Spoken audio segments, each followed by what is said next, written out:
Welcome to Cupid's Diaries. We promise you won't be disappointed by today's tale of love, betrayal, revenge, and heartbreak. I stared at the cruel, evil grocery price tags.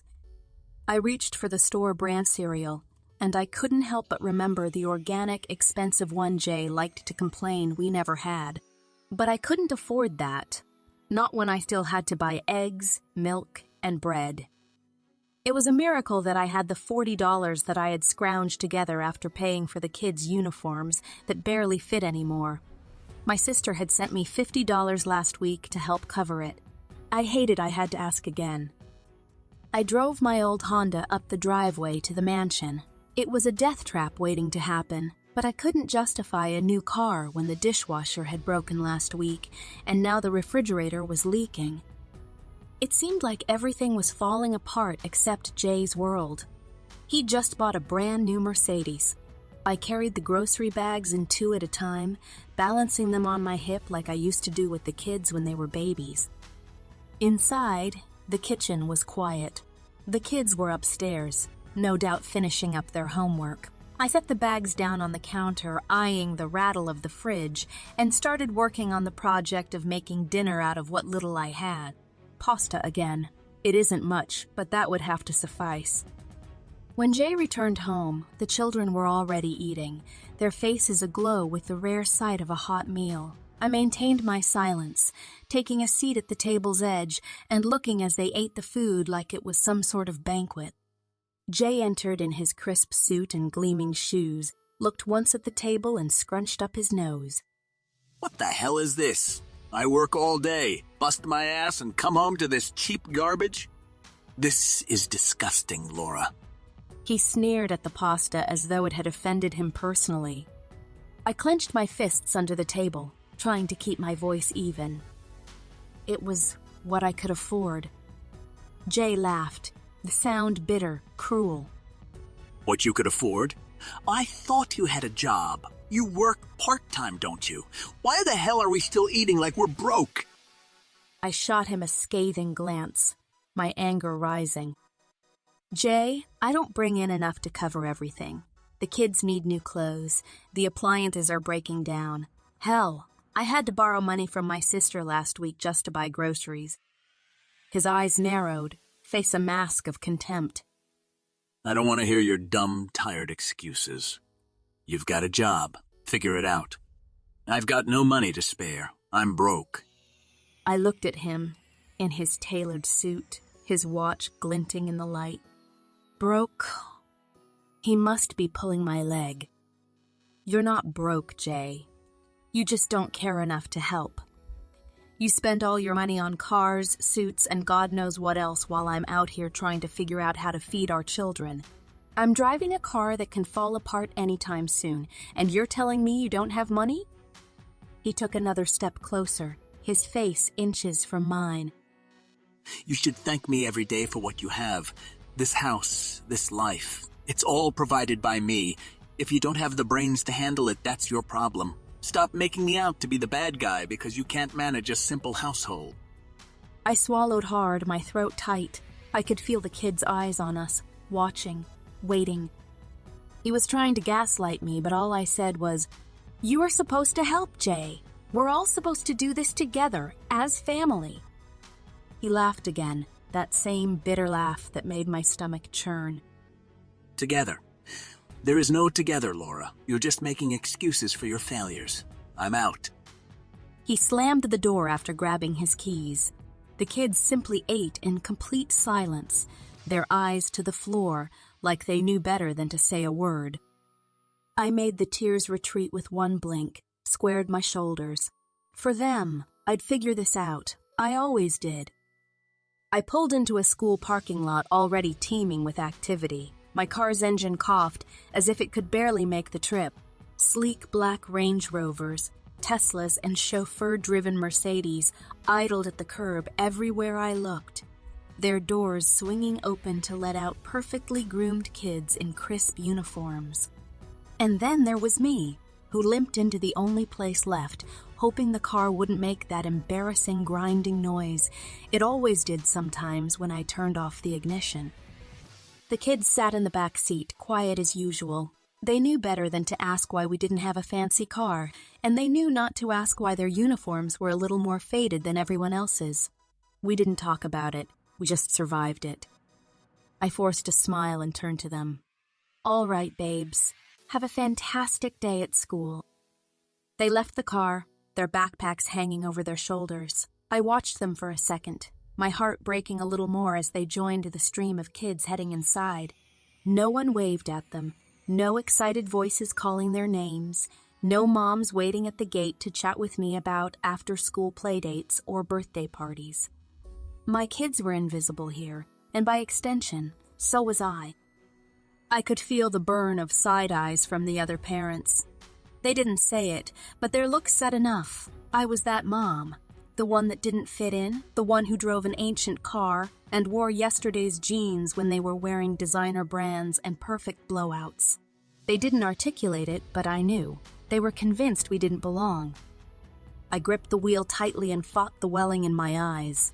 I drove out of the lot as quickly as my tired Honda let me. Maybe I could go job hunting today, get another part-time gig, something to help stretch the pennies a little further. Maybe if I had a second income, we could start catching up. Then I wouldn't have to borrow my sister's money for buying food. I went downtown, walking aimlessly past stores I couldn't afford to step into. A help wanted notice caught my eye. I headed to the clothing store. Maybe they'd hire me. It wasn't glamorous, but it was something. I stepped inside, the smell of polished leather and crisp cologne filling the air. Before I could approach the clerk and ask for the manager, the door chimed behind me. I glanced back instinctively and froze. Jay. He was walking in with a woman, a young blonde that looked like she was a model. I watched them, her laughing at something he said, her fingers trailing up his arm like it was the most natural thing in the world. I ducked into the nearest dressing room and slammed the door shut behind me. What was Jay doing here with her? I peeked through the crack of the door, praying they hadn't seen me. A sound from behind made me all but scream. The man was in the dressing room, half naked. Boxers were all that stood in the way of him in full nudity. He stared at me in surprise, his mouth opening to say something. "Please, do not speak, please," I whispered. His eyebrows shot upwards in surprise, but he didn't move, didn't say a word. He merely stared at me, as if I'd lost my mind, and maybe I had, but I couldn't consider that right now. Jay and this girl were walking around the store, pulling down expensive clothes and throwing them onto the counter. I could hear the clerk gushing all over them, complimenting him on his taste, on how generous he was being. The woman leaned in, kissing Jay on the cheek, her giggles making him smile. "I love how you always spoil me. You're too good to me," she cooed. They walked to the counter, and I watched as Jay handed over his credit card without a second thought. Thousands of dollars spent without a care. The same man who had told me we couldn't afford groceries. The same man who couldn't find money to buy our children clothes or repair the dishwasher. The same man who kept telling me he was broke yet was out here living like a king. The clerk smiled and helped them carry their bags to the car. His car, the one I could never touch. When the door chimed again and they finally were gone, my body gave in to sobs I'd held inside. The man in the dressing room still stood there, stock still, in shock from what had happened. He said nothing, just looked down at me with confusion and pity. I sat down on the floor of the dressing room, shaking, and tears fell down my cheeks. At least the man standing over me had the decency to turn away, giving me some private space in my breakdown. He cleared his throat softly, hunching over to pick up his discarded shirt. "Here," he said, offering me a hand. His voice was soft, smooth, like he knew any sudden movements might crack me completely.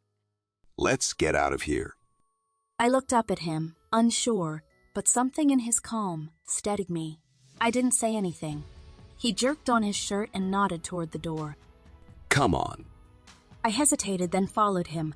I walked, one foot in front of the other, letting him guide me out of the dressing room and into the store. The clerk gave us both a startled look, his eyes wide with confusion, but neither of us acknowledged him. He took me outside, and the fresh air hit my face, cooling the tears that still clung to my skin. He didn't ask questions, didn't pry, just kept on walking with me in quiet understanding until we reached a small cafe around the corner. Quaint, with an outdoor patio shaded by umbrellas. He pulled out a chair for me, and I sank into it, still trembling, still trying to get my bearings. Sit tight. He whispered as he went inside. I barely noticed the people that surrounded me, my mind filled with images of Jay and that woman, the way he smiled at her. I could not tell how much time was passing before the man came back out, placing a steaming cup of coffee and a plate of food in front of me. Eat. You'll feel better. He said, his voice low but firm. I picked at the food, not really tasting any of it, but something about the simple act of eating made the trembling start to fade. The coffee warmed my hands as I wrapped them around the cup, and with the heat, the chaos in my head slowly began to settle. When finally I looked up, he was watching me with those calm, steady eyes, waiting. I'm Bruce. Want to talk about it? He asked, resting in his chair. We could have been a couple of normal people engaging in a normal talk. I didn't say a thing for at least a minute. The question was there in the silence between us. And then, before I knew it, I was telling him everything. Jay, the kids, how we lived in this mansion, and how everything in it was broken. How I drove an old Honda while Jay had a brand new Mercedes. I told him how I had to borrow money from my sister just to buy groceries, and how Jay made me feel small and insignificant every day. Then I told him how I saw Jay today, in that store, spending thousands of dollars on another woman. When I finished, my voice had grown raw, my chest feeling tight. Bruce hadn't said a word during the entire confession, just listened, his face unreadable but patient. When finally I did stop, there was a long, heavy silence. He sipped his coffee, studying me. Well, what are you going to do? He asked softly but clearly.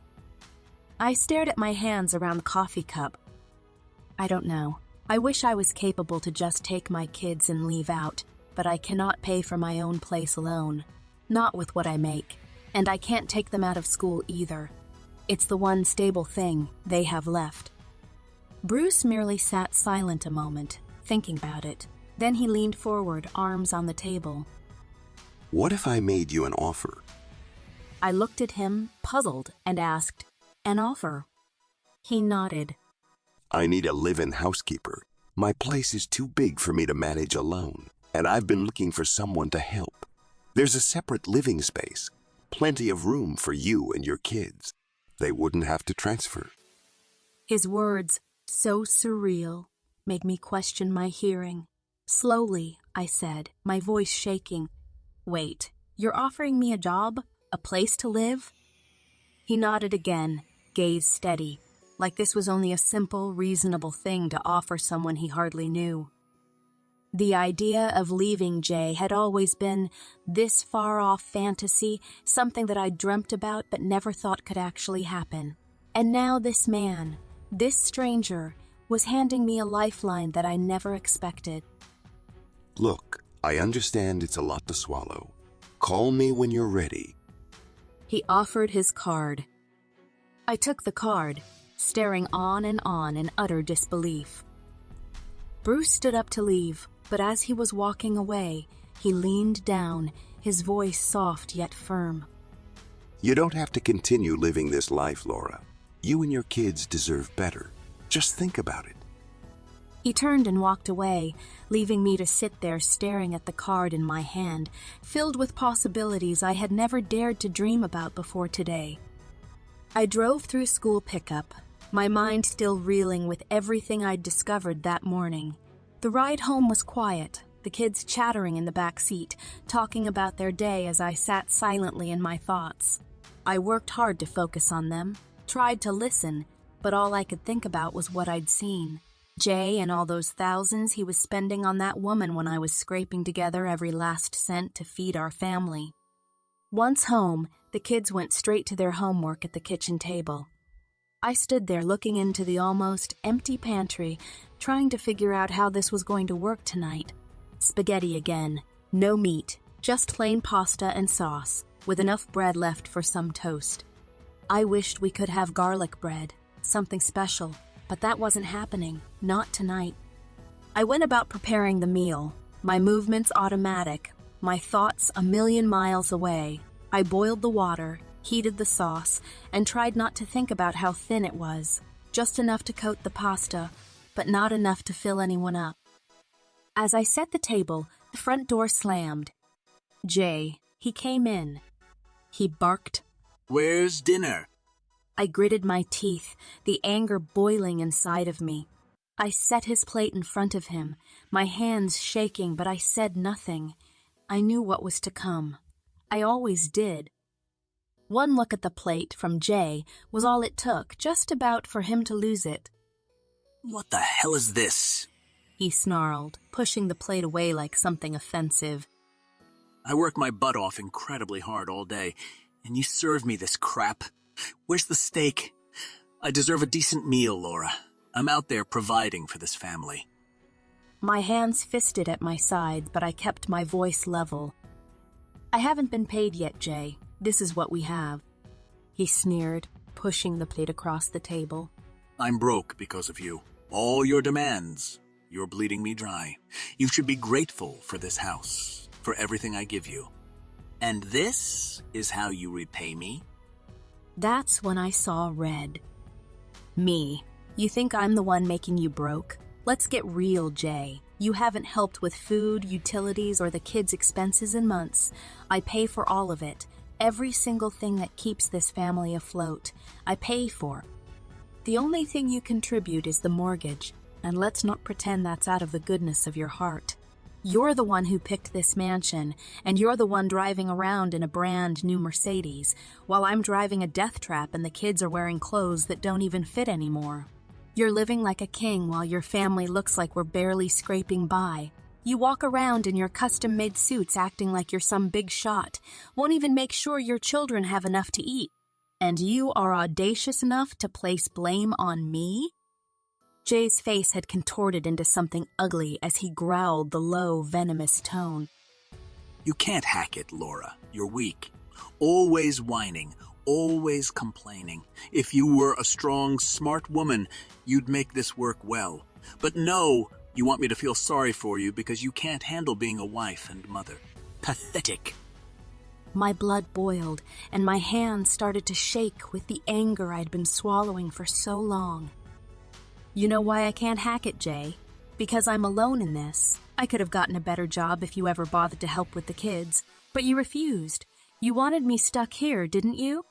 Part-time jobs, no freedom, no life beyond keeping your house and making sure you look good. He smirked, that cruel, infuriating smirk that drove me to scream. Maybe you're not good enough, period. I told you, handle it. It's your problem if you aren't able. That's when I couldn't take it anymore. I handle everything, Jay. But you know what I saw today? I saw you dropping thousands on that little girl hanging off your arm. Thousands, Jay. You're telling me you're broke, yet you can blow thousands on some shopping spree with your side piece, and your own kids don't have enough to eat? You call me pathetic, yet you're out there throwing money around like we're nobodies, like we're nothing. Jay's smirk faltered, his eyes narrowing. What are you talking about? I went looking for another job today. You know, because I actually care about feeding our kids. And there you were, spending more in an hour than I make in a month. While your children go without, while I'm out here begging my sister for money to put food on the table. His face twisted, angry and defensive. You don't know what you're talking about. Oh, I know precisely what I'm talking about. You're selfish, Jay, and there's something seriously wrong with you if you think this is okay. But don't worry, I'm done waiting on you to be a human being. Jay's eyes clouded, his voice full of mockery. What the hell? You think you're gonna move on? You're powerless, Laura. You don't have the guts. You'll see. He laughed, that bitter, arrogant laugh that had always made me feel small. You're nothing without me. Go ahead and try. As he turned away, I knew better. I wasn't nothing. Not anymore. The next morning was different. The kids were silent in the back seat as I dropped them at school, but my heart was racing. Once clear of the parking lot, I pulled out my phone. I dialed Bruce's number and after a few rings heard his calm voice on the other end. "I've decided to take up your offer. Can I start today?" I asked. A pause, followed by, Of course. You may begin any time you'd like. I hung up and drove back to the house. No, Jay's house, and packed up what little we had. The kids' clothes, their shoes, their toys, all of it fit into a few bags. It tore at me, looking around just how little they had been given over the years. All this time, I had convinced myself that the mansion we lived in, the facade Jay had built, made up for that, but it didn't. I gathered my own things, my few worn-out clothes, scuffed shoes that I had told myself for years that I needed to replace. I finally loaded up the car. The Honda groaned under the weight. But before I left, there was some unfinished business to attend to. I stepped back inside and entered the laundry room. Jay liked his silly white shirts, the ones he wore like they were a badge, proving he was above me, above all of us. I threw them all in the washer and, with the most triumphant smile on my face, added a healthy amount of yellow dye, the same with which I updated the kids' uniforms when we could not afford new ones. Then came all his tailored suits, those which he'd be walking around in thinking he was some kind of king. This time I added extra bleach for those suits. They needed it anyway. Jay had dropped a fortune on this stuff. I thought about all the thousands he'd dropped on his side piece, how our kids hadn't had a proper meal in weeks. I pressed the start button with finality. After I had finished with his suits, I went on to do his shoes, his favored Ferragamos. I picked up some of the leftover spray paint used in one of the kids' school projects and went to work. The red paint glowed under the light, and if I do say so myself, a nice touch was added to the rows of perfectly polished leather. Jay had always said those shoes made him feel like a man. I was hoping now they'd make him feel something entirely different. Then I went into the kitchen. I started throwing away all of the food that I knew he didn't like. I cleaned the counters until they sparkled. When I was through, the pantry and refrigerator were totally bare.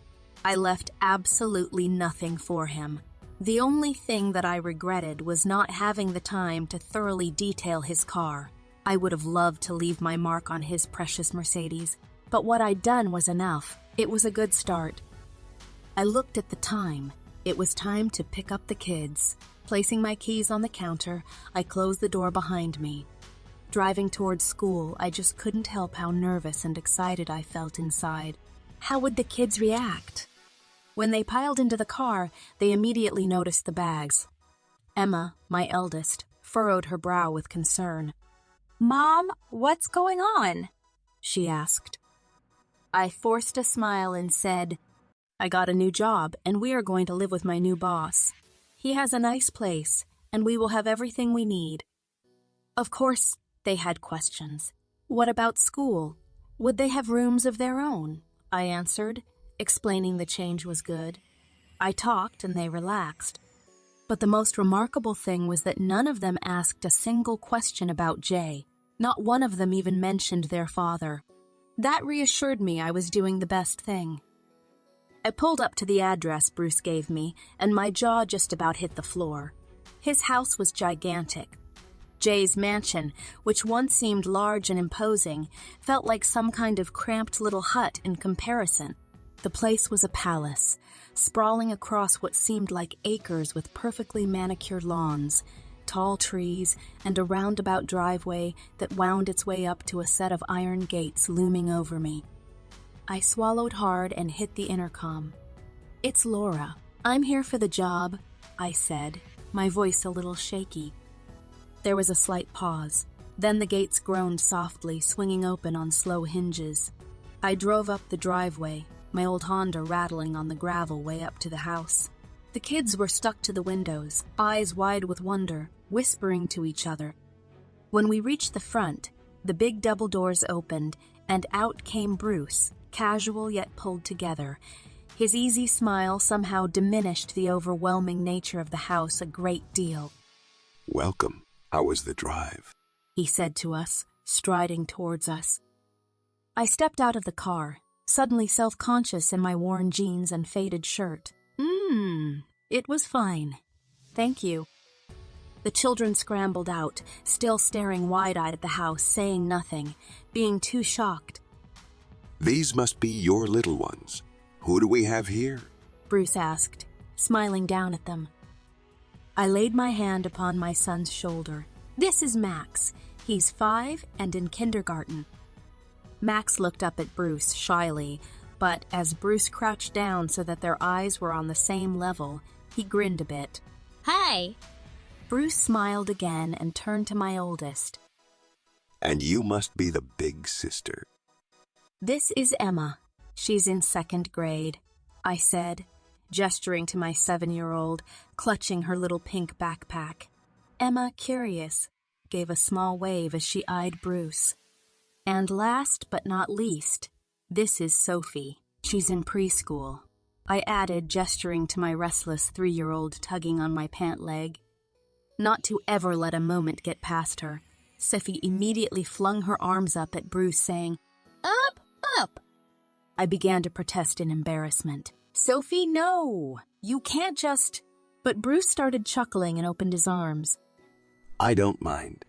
He picked Sophie up as if it was the most normal thing in the world, balancing her on his hip with ease, as if he'd done it for years. Well, aren't you a sweetheart? He chuckled to Sophie. I bit my lip, mortified. I'm sorry. She's really clingy. Bruce waved me off, still smiling.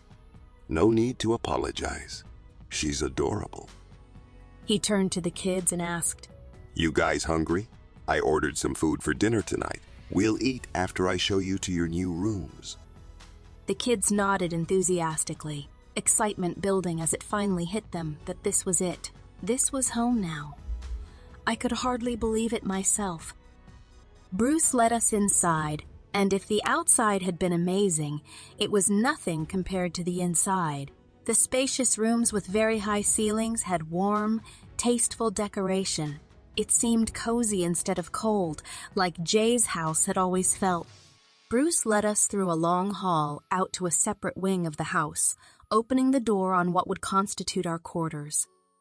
Cozy rooms filled with anything one might want started some serious, respectful exploration by the kids, running from room to room, smiles on their faces. Sophie had already made herself at home, stuck to Bruce's side like he was an old family friend. They're in awe, I whispered, observing them. Bruce smiled silently. I hope they're comfortable, happy here. Once the children had been busy getting themselves sorted, Bruce showed me around the house, the kitchen, living areas, and my tasks. Nothing too strenuous.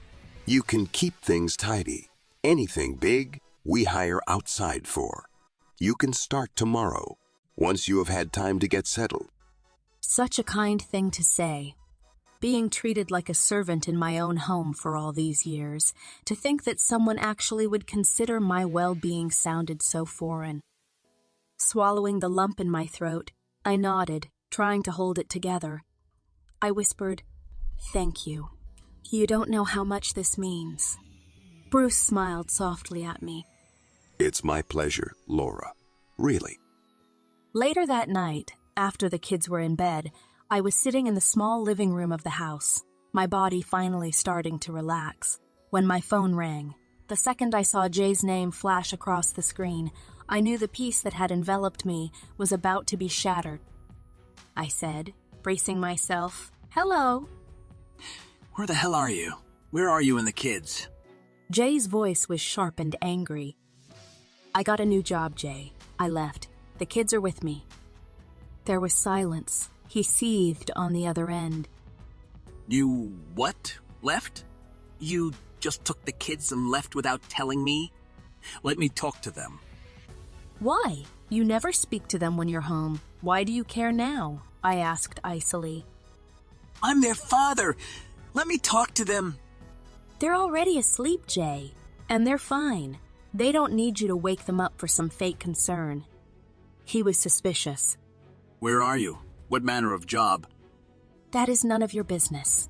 I'm tired, Jay. I go to work tomorrow and I want to be at my best. I'm turning in. He growled with rage. What about my dinner? You just up and leave, and now what? You expect me to starve? I couldn't help it. The laugh that bubbled up inside was bitter and sharp. Yeah, right. You always called the food I made trash, remember? So what does it matter, Jay? You never ate it anyway. I hung up. The following silence was balm to my soul. I was up early the following morning, the still quiet of Bruce's house settling over me. Today felt different, lighter, hopeful even. I got the kids up, dressed. While they brushed their teeth, packing their bags, I went into the kitchen to make breakfast. The kitchen was heaven. Every appliance worked properly, and the stove turned on without a fight. The refrigerator and the pantry were equipped to the gills with anything and everything I would ever need. No more rummaging around, making dinner out of whatever happened to be left in the cupboard. No more wondering if we had enough milk to make it through breakfast.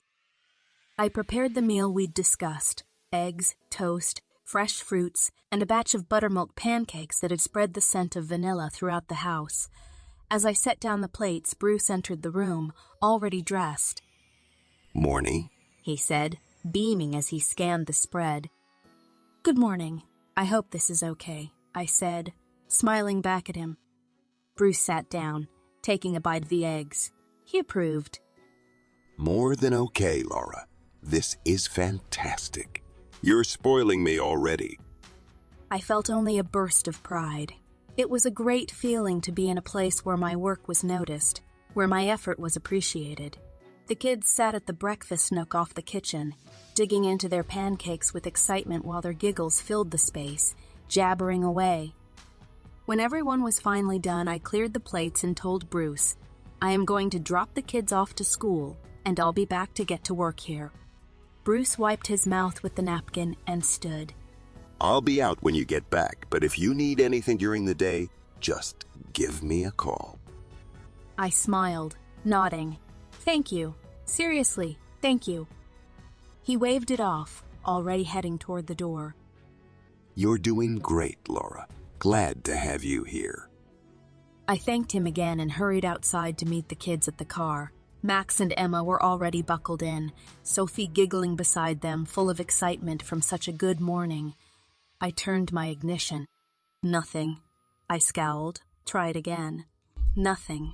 I felt frustration mount in my chest as I turned the key once more, and the old Honda just sat there.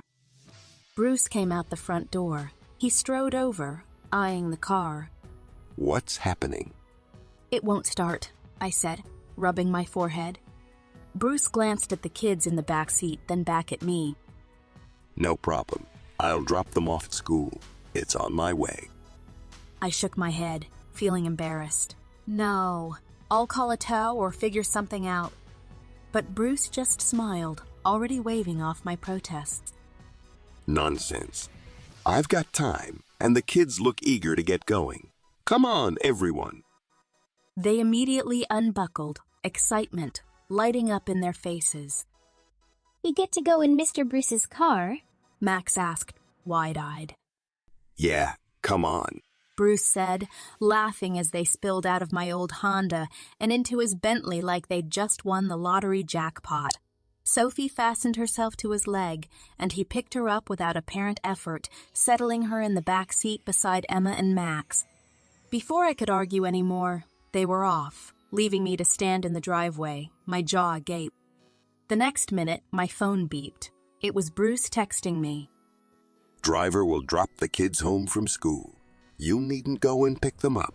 Have a good day. I stared at the message, my heart swollen with the feeling of gratitude. It felt overwhelming in the best way. Then my phone rang. Jay. I let it go to voicemail, knowing already what this had to be about. Sure enough, the voicemail notification came in just seconds later. Jay was livid, ranting on and on about his ruined clothes and shoes. I laughed at the tantrum and deleted the voicemail without another thought. My day flew by as I worked, taking care of Bruce's house. The chores that had felt endless at Jay's house were simple here, almost enjoyable. As I walked through the house, I had time to really take it all in. Then I saw it. Above the fireplace in the family room, there was a picture.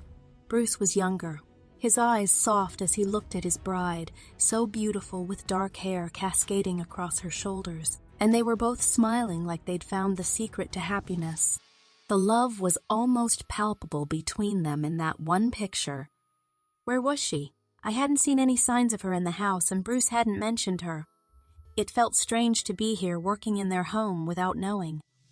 I turned away from the picture and cleared my mind of those thoughts. I had work to do. The kids came home, and long before they reached the door, I could hear their gleeful voices. They burst in, faces aglow, practically bouncing as they told me about their day. Mom, everyone stared at Bruce's fancy car. Emma squealed, excited. And Bruce's driver picked us up after school. Max exclaimed, his face lit with glee. Sophie, always following the leader, burst out laughing and flapped her arms. We had fun, Mommy.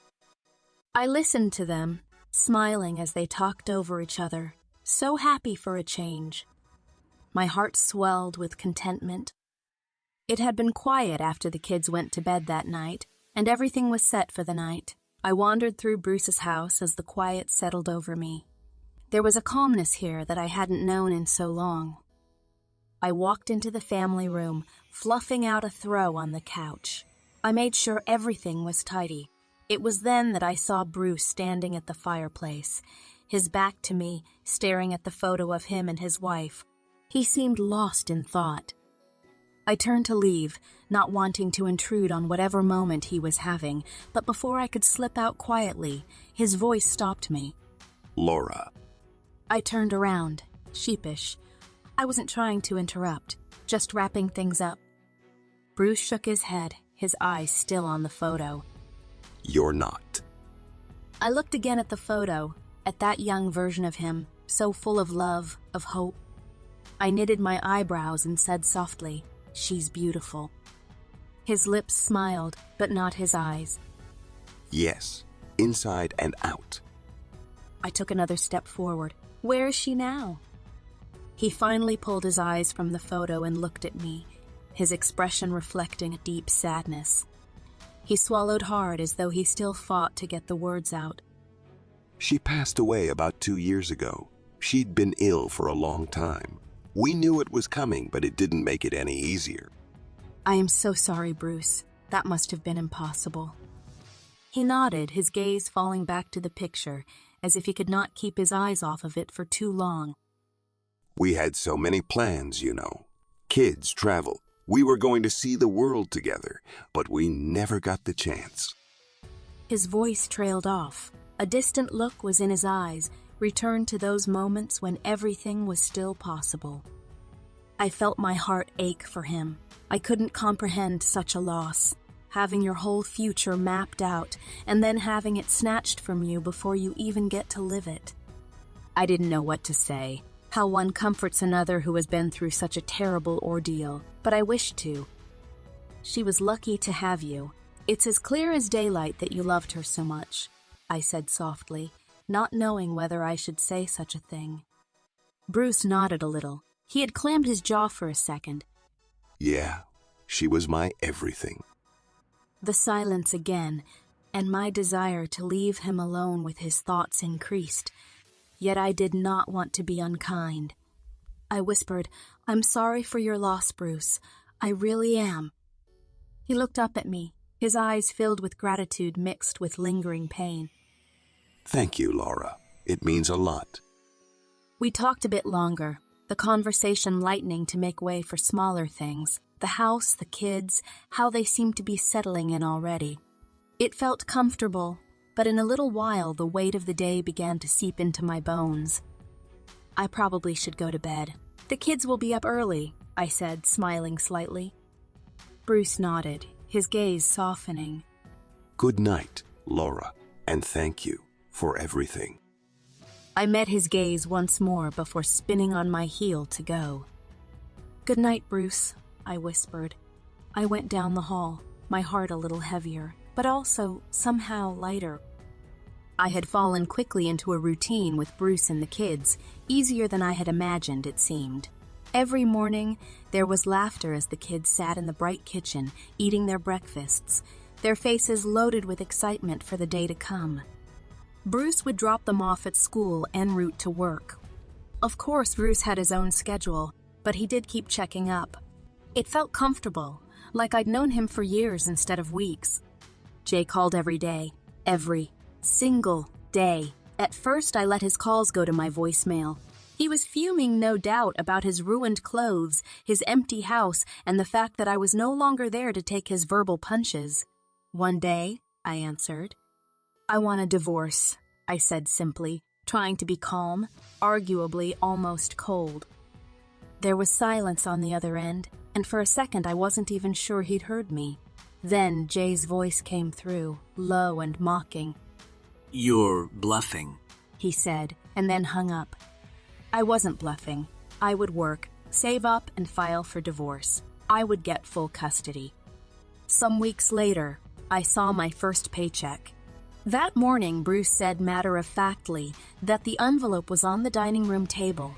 Opening it, I expected to see enough to cover some of the basics and, with hope, be able to set a little aside.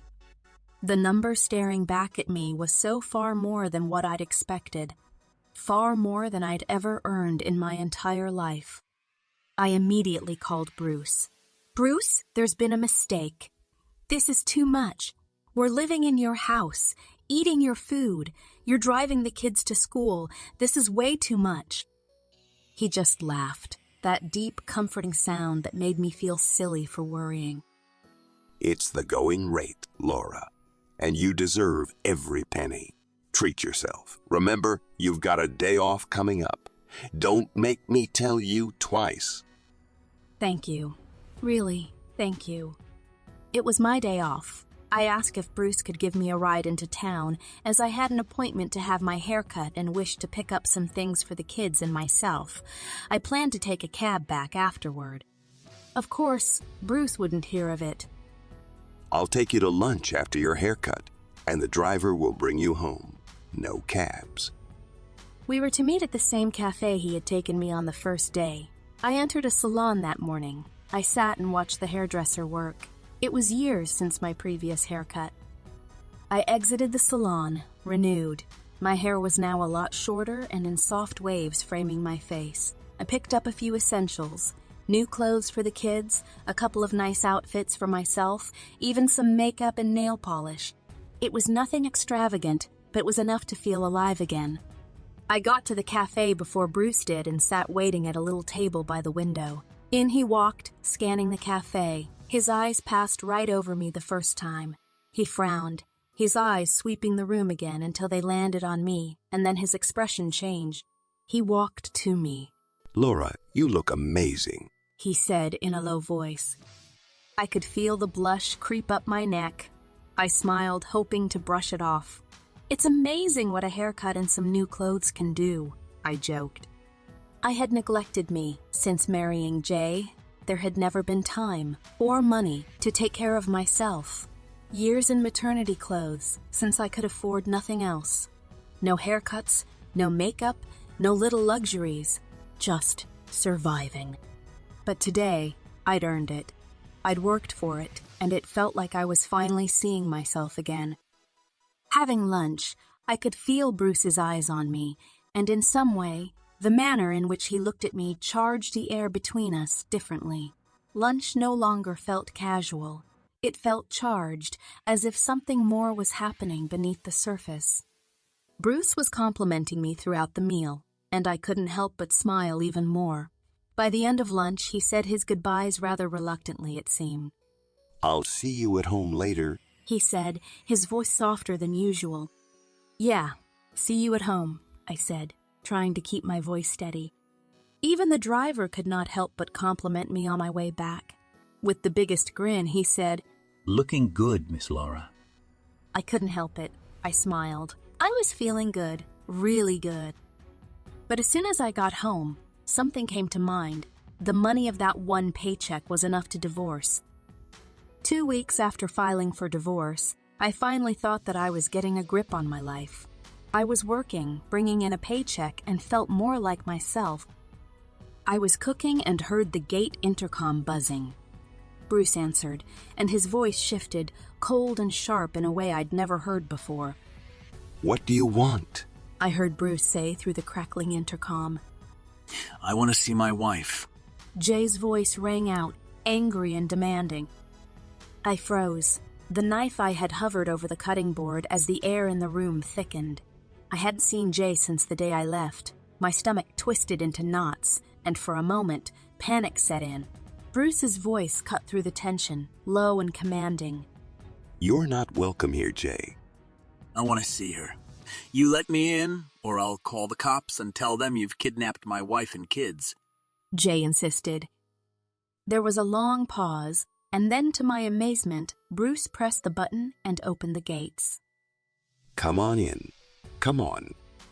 I turned to Bruce, my eyes wide. You're letting him in?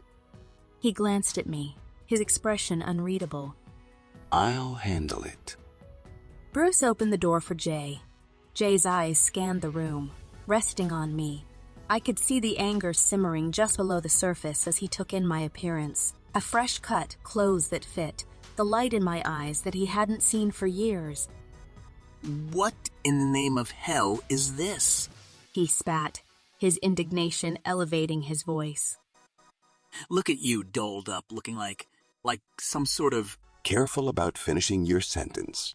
Bruce's voice was soft, but it held the threat in it, the sort of danger that made the hair on my neck rise. He took a step forward then, inserting himself between Jay and me. Jay eyed Bruce, his jaw clenching. This is between me and my wife. Stay out of it. Bruce's face didn't change, but the air in the room seemed to thicken with menace, with Bruce at its center. He didn't seem angry. There was something about his eyes, though, as he regarded Jay, that made a shiver run down my spine. He said, No, Jay. You made it my business when you showed up here, acting like you own the place. I'm here for my wife and kids. Jay snarled, his eyes on me, his fists clenched at his sides. What kind of games are you playing, Laura, moving in here with this? He jerked a thumb at Bruce, his tone heavy with insinuation. What kind of mother are you? The warning came before I could get a word in edgewise, Bruce's voice low, deadly calm. If you yell again, I'll bury you, Jay. Jay's eyes widened in surprise at Bruce's words. Bruce wouldn't relent. He took a step closer to Jay, and by virtue of his size, he was a towering mass over him, filling up the room. I have been very patient, letting you act like a spoiled child, because I wanted to give you a chance to walk away with whatever dignity you have left. But now, you are pushing your luck. Jay swallowed hard, fighting to compose himself. You can't. Oh, I can. Bruce's voice was soft, almost conversational, but the edge belied his seeming calm. I will ruin you, Jay. You see, unlike you, I have the means, the connections, and the will to make sure you disappear into obscurity. I'll get the best divorce lawyer in the country and you'll sign those papers, or else I'll drag you through the mud so thoroughly that by the time I'm done, you'll be lucky if you can afford to live in a cardboard box under some bridge. Jay's face went pale, his eyes darting between me and Bruce, panic starting to creep in. You're bluffing. Bruce snorted low and ominous, making even my stomach twist, and I wasn't the one on the receiving end of it. You really think so? You want to test me? Because I can assure you, Jay, I never bluff. Jay's bravado crumbled before my eyes. The confidence Jay wore like armor simply melted away, revealing the man who now realized he had bitten off a little more than he could chew.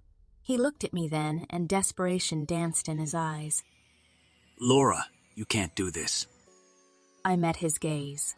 My voice didn't break. I already have. Bruce kept his eyes on Jay, his warning clear.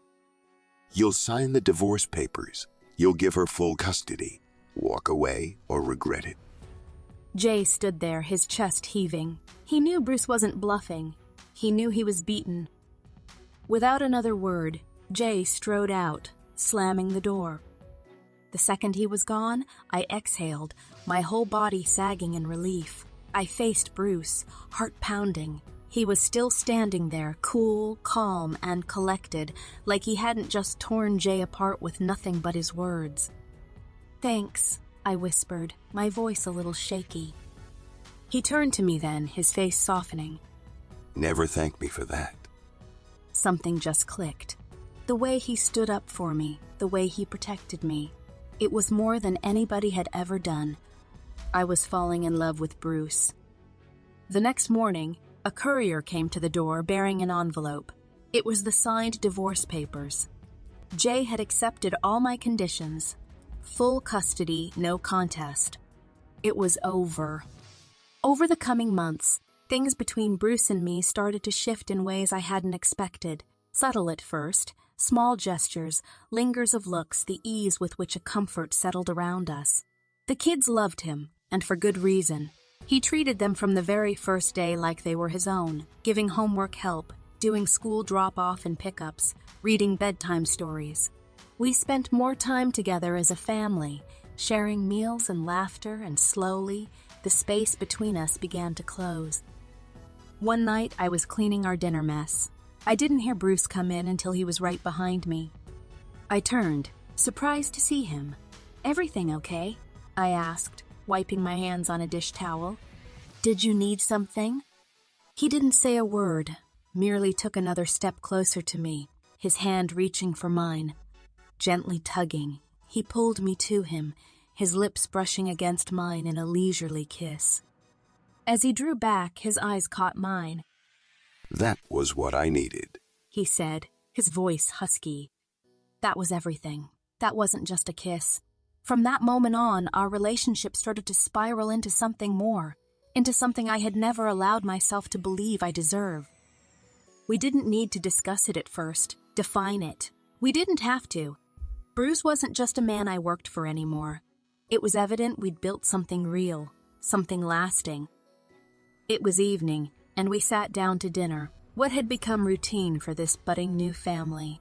The kids chattered excitedly about their day, while Bruce cut up Sophie's food. Bruce, are you my new daddy? She asked in her tiny voice. My cheeks flushed, my mouth opened. Nothing came out.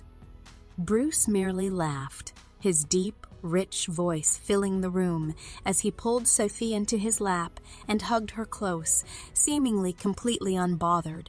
Ignoring my mortified expression, he asked, "What do you think, sweetheart?" Sophie grinned and nodded, hugging his neck with her little arms. I think yes. Bruce turned to Max and Emma, who were watching wide-eyed. And you two? Any thoughts?